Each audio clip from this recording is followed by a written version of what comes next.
যে বাংলাদেশ কষ্ট করে কোয়ালিফাইং রাউন্ডে কোয়ালিফাই করে বাংলাদেশ বিশ্বকাপে টি-20 বিশ্বকাপে খেলার যোগ্যতা অর্জন করেছে।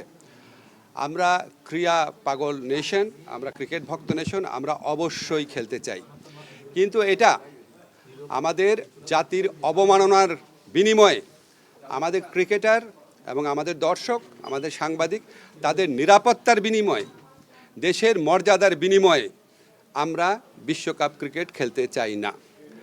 আজকে আমরা আইসিসি থেকে যে চিঠিটা পেয়েছি, সেই চিঠিতে পড়ে আমাদের কাছে মনে হয়েছে ভারতে যে প্রচণ্ড একটা নিরাপত্তা ইস্যু তৈরি হয়েছে বাংলাদেশের ক্রিকেটারদের জন্য, সেটা তারা রিয়ালাইজ করতে সক্ষম হয় নাই। এবং আমার কাছে মনে হয়েছে এটা নিরাপত্তা ইস্যু শুধু না, এটা জাতীয় অবমাননা ইস্যু। যাই হোক, আমরা নিরাপত্তা ইস্যুটাকেই মুখ্য করে দেখছি, যেখানে ভারতের ক্রিকেট কন্ট্রোল বোর্ড নিজেরাই বলছে কলকাতা টিমকে যে এই প্লেয়ারকে নিরাপত্তা দেওয়া যাচ্ছে না, ওনাকে তোমার টিম থেকে বাদ দাও। এটাই তো একটা ট্যাসিড রেকগনিশন যে ভারতে নিরাপদে খেলার মতো পরিস্থিতি নাই। আমরা ভারতের যে বিগার পিকচার আছে, সাম্প্রদায়িক পরিস্থিতি, সেটা নিয়ে কিছু বলতে চাচ্ছি না, কিন্তু আমাদের ক্রিকেটারদের নিরাপত্তা, বাংলাদেশের নিরাপত্তা, বাংলাদেশের মর্যাদা, এটার প্রশ্নে আমরা কোনো আপোষ করব না।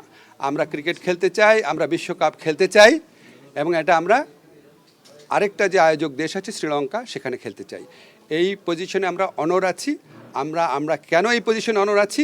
আমরা আশা করি আমরা আইসিসিকে বুঝাতে সক্ষম হব, এবং আইসিসি আমাদের যুক্তিগুলো সহৃদয়তার সাথে নিরপেক্ষভাবে বিবেচনা করে আমরা কষ্ট করে যে অর্জনটা করেছি সেই টি-20 বিশ্বকাপে আমাদের খেলার সুযোগ করে দিবে।